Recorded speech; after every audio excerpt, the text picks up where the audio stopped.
аби ярианы ихэнд хэлчихсэн. Тэгээд энэ түлхүүлэхгүй гэж тоглож болно шүү дээ. Заавал тэрийг түлхүүлж ингэж муу байдалд орж ингэж шар махтагаа хатаад явах уу?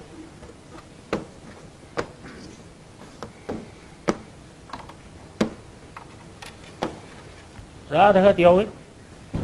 C5 C3 C6 G3 G6 тэмээ G2 тэмээ G7 F3 E5 A3 энэ одоо өөр E7 ихтэй зэрэг энэ төрчид байгаа шүү. Түлхүүлэхгүй гэсэн. Энэ түлхүүлчихээр ингээд юм муу байдал орд юм байна.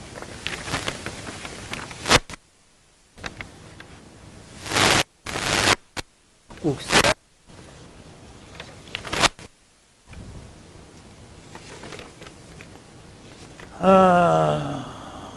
За тэгэхээр 0-0.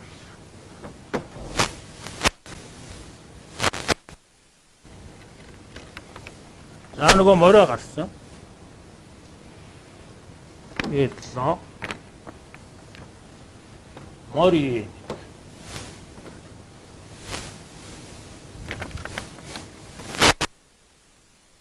За одоо ажиглаар. За дээд 6 суулгууд яачлаа. Бөгөлчлөө. Тэгтээ энд дахиад нөгөө буудлыг за шатарчд бол одоо хөлгийн шинжээш байдаг. Энэ B5 сударсан D5 буудлыг сул баг.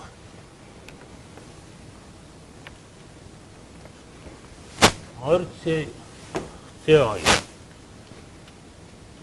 Яагаад энд байж байгаа морийг ингээд яваад байгаа юм бэ гэхээр E3-аар 1 2 3 гэдэг дөрвөн нүдлийн маневр хийгээд маневр гэд нэрлэдэг шилжин байрлах. Бод шилжүүлэн байрлуулад давуу байдлыг авах гэсэн санаа байна. Тэмээ E6.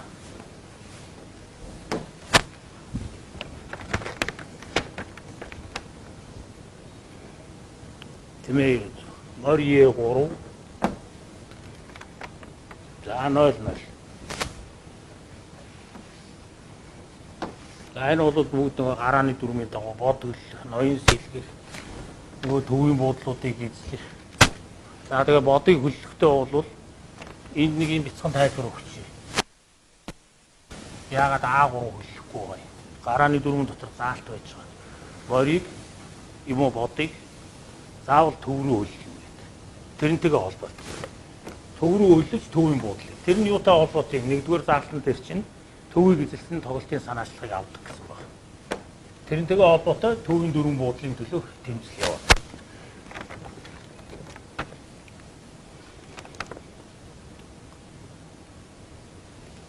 Нойл гэхээр D3 F5 мори D5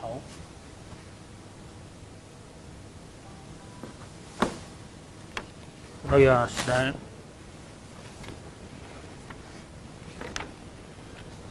тэрэг В1 А6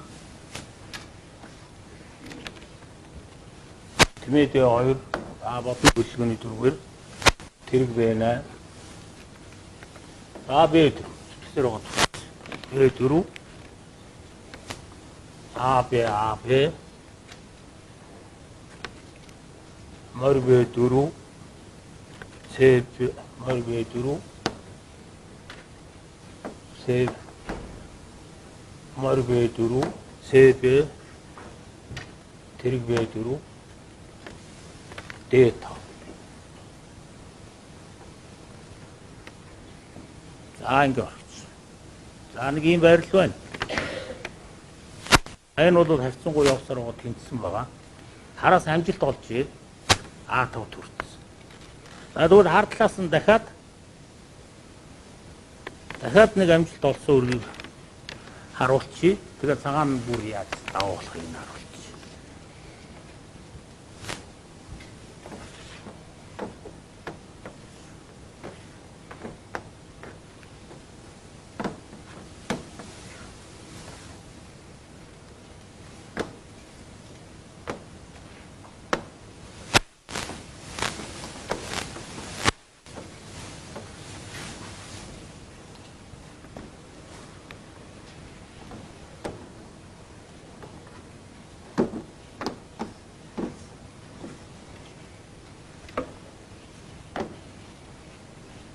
шугам буудлын онд гэсэн том малгайн том сэдвийн доор өнөөдөр бол би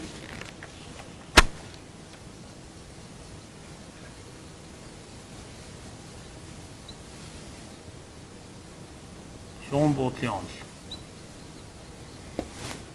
За өнөөдөр болохтойгоо зэрэг А3-аас F8 шугам, D6 буудал эзлэх гэдэг ийм явж байгаа. За мөн одоо 7 дугаар шугамыг эзлэх. 7 дугаар шугам эзлэх.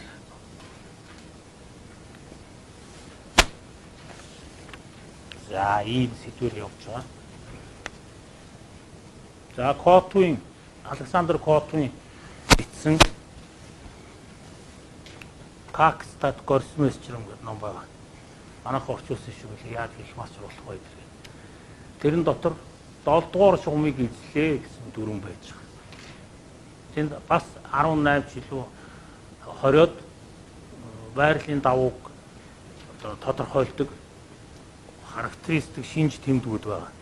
Тэр шинж тэмдгүүдийн үндсэн нэг нь бол 7 дугаар шугамыг эзлэх гэсэн дүрэн байж байгаа. За дахиад хэлье. Шатар бол альва дүрмүүдийг, хуулиудыг хэрэгжүүлэх. Ер нь бол тэгж болохгүй, ингэж болохгүй. Заавал нэг бол заавал хийх ёстой, ингэх ёстой гэсэн дүрм заавруудын нэгдэл. Тийм зүйл байгаа юм. Тэр талаас нь судлах юм бол маш сонирхолтой. Философийн зарим дүрмүүдтэй, хуулиудтай эдгээр тохироод явдаг.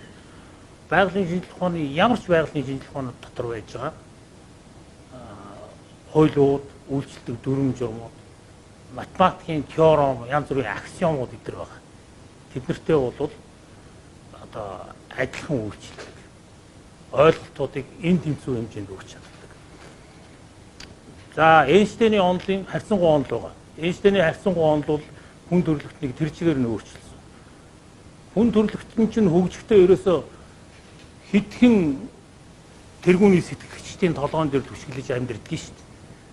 Тэгээ дараа нь бол тэдний зохиосон хуулиар л явдаг. Эйнштейнээс өмнө Исаак Ньютон гэж Германы агуу физикч байсан. Ньютоны хуулиар бүх юм явсан. Үрэлтийн хүчний хууль, таталцал, түлхэлцлийн хууль, дэлхий дээр оршин тогтнох амьд амьтан бүх ургал бодисын бүх дүрм журмуудыг бол тэр Ньютоны классик онолын үндсэн дээр бол явж ирсэн. Гэтэл Эйнштейн гэдэг хүн Германд төрж эн чинь үгүй, энэс чинь өөр зүйл давхар байдаг гэдгийг баталсан. Тэр нь харьцангуй онол. Харьцангуй онолын суурийг тавьсан хоёр постулат байж байгаа. Тэрний нэгийг нь нөхөр Эйнштейн хийхдээ найз Иммануил Ласкараасаа Германы нэг жижигхэн пип баарын дотор сууж байгаа хоёулаа халамцсан байж байгаад нөгөөх нь хэлчихсэн. Тэрийг нь аваачаад хэрэгжүүлчихсэн байж байгаа. Өөрийнхөө намтар дотор бол биччихсэн байж байгаа. Миний найз Ласкар өөрөө математикийн ухааны доктор. Манай дэлхийн аварга Ласкарыг мэдчихэж байгаа тийм ээ. Математикийн ухааны доктор. Миний найз Ласкар бол агуу их сэтгэгч байсан юм аа. Гэж хэлсэн байж байгаа. Би өөрийнхөө хоёр постулатын нэгийг нь Ласкарын амнаас сонсч бичсэн. Тэр хоёр постулатан дээр тулгуурлаж харьцангуй онол бий болсон гэж. За энэ талаараа шатар онолуудтай, шинжилгээ ухаануудтай холбогддог юм аа. С4 С5 С3 С6 С3 за нөгөө Е5 G3 G6 тэмээ G2 тэмээ G7 A3 за нөгөө хоригдсан A5 за 0 сэлгсэн. За энд сууж байгаа эрхэм багш нар англи гарааны энэ хувилбарыг одоо тэр түмэн олон шавнартай хэлж өгч тоглолтод хэрэгжилж байгаарэ. Найдвартай хувилбар. Энэ болохоор тийм орон нутгийн жижиг хүмүүс зохиосон зүйл биш. Тоглосон хүмүүсийн нэрийг би хэлчихье. Каравнак тоглодгийн байна, Белявский тоглодгийн байна, Гельфон тоглодгийн байна. Накамура гэх хүн тоглодгийн байна. Саяхан одоо ч олон улсын хэмжээнүүдэд хэрэглэгдэж байгаа. 2007 онд Каравнак хин хоёрын тоглосон сая өргүүдийн чинь нэг нь Каравнак Гельфон хоёрын тоглосон өрг байгаа шүү.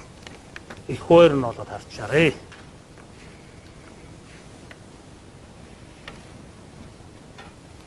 Яагаад ингэ хэлээд байгаа юм гэхээр би нөгөө Лексийнхаа нэрийг шугам буудлын онол гэдээ уншия гэсэн чинь Ноёнбат төвчин намайг таны энэ хувийн онол чинь тийм баталгаатай юм уу? Олон хүн тийм бол та тэрийг даах юм уу гэдэр гэдээс. Тийм учраас тэр Каравнак дэлхийн аварга эдрийн тоглолт юм бил. Накамура, Белявский гэдэг чинь одоо дэлхийн миний санаж байгаагаар 80 эд оны 75-аас 85 оны хооронд 10 жилийн супер их ба дэлхийн 2 номерын супер их мастер байж байгаа. Тэдэр тоглолт юм байлээ. Тийм учраас сайлтгүй тэмцээнд хэрэгж болно.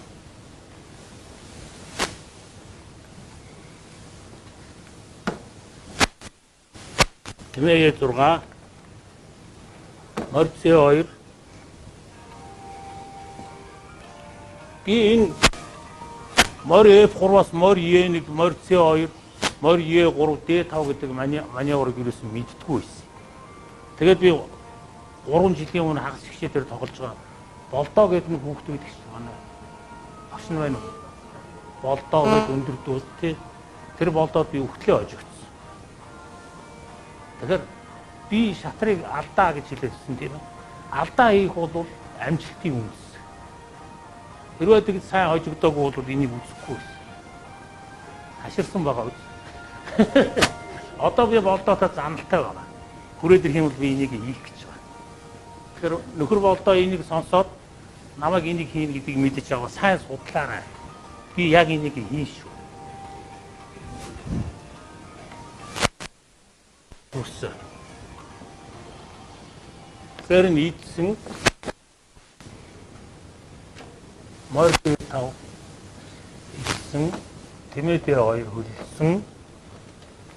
За сэлгсэн.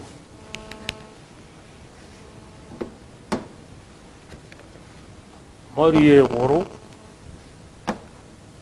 За Морь E3 ийдсэн F. За ингээд энэ ард тэмцүүгийн тэмдэг тавьчихаа. За ингээд цагаан нэг л бүгд ахихгүй байгаа биз. Шал дургу хөдөлмөр. За тэгвэл энд нэг хувилбар байгаа.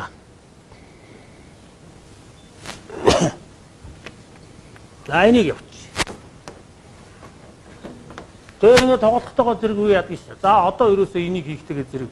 За яг тэрэндээ орох юм бол маш олон шатарчид, маш олон сурагчид бол асууж идэв. Гэхдээ багшаа тэр V4-ийг төлөвлөхгүй ингээ орохгүй ингээ явчих юм бол энэ чинь шал дэмэл юм биш үү? Орохчгүй юм байна. Зарим нөгөө тэгээ их үлээгээд исэн чинь нөгөөх нь тоглолтын дээр нь таарлахгүй болохоор тэр рүү ордгүй юм билээ. Шал дэмий юм билээ. Үгүй ээ. Яагаад үгүй гэж хэлж байгаа юм гэвэл одоо ингээд нэг нэгээр нь би Лексийнхэнд хэлсэн шүү дээ.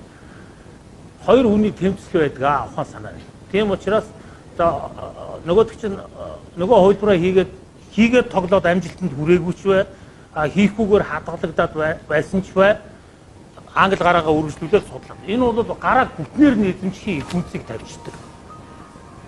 Тэгжээд нэг өдөр энэ A3, B4 энэ A5 төрөлгүйгээр ингэж төлхөөсөн хувилбарт чинь хүн орж хожигдоод та бол маш гайхамшигтай аз жаргалыг идэх болно. Үүний нэг баталгаа бол жишээлбэл Лев Пологоевскийгээд Оросын их мастер байдаг. 26 жил нэг байранд хадгалж явсан. Стил хамгаалтан дээр. Берсэд лото B5 төрдөг 80 орны хувилбар дээр. Тэр ерөөсөө орж ирэхгүй байсан. Ерөөсөө орж ирэхгүй байж хаад 26 жилийн дараа дэлхийн аваргын тоглолтод тайлтай тоглолт хийсэн. Тэн дээр нөхөр тайл тэрэнд нь орж хожигдож мань хүн бол нэг баярлсан.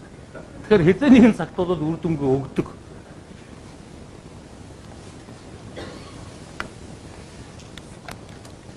Хоёрдугаар би ямар ач холбогдолтой юм бэ гэхдээ зэрэг бол нэгэн л ийм А3-тай Б4 төрдөг хувилбар сонгогдсон. Тэрийг хийхэд хүлээгээд байгаа шүү дээ. Тийм учраас нөгөөдөг чинь орохгүй яваад байгаа чинь бол таныг маш олон өөр хувилбар судлах их үнцийг чинь тавиад өгчөж байгаа. Аяндаа өөрөөр судлахаас өөр арга байхгүй. Ягаад гэвэл нөгөөдөх рүү чи орохгүй хүмүүс өөр хувилбараар тоглоод байна шүү дээ.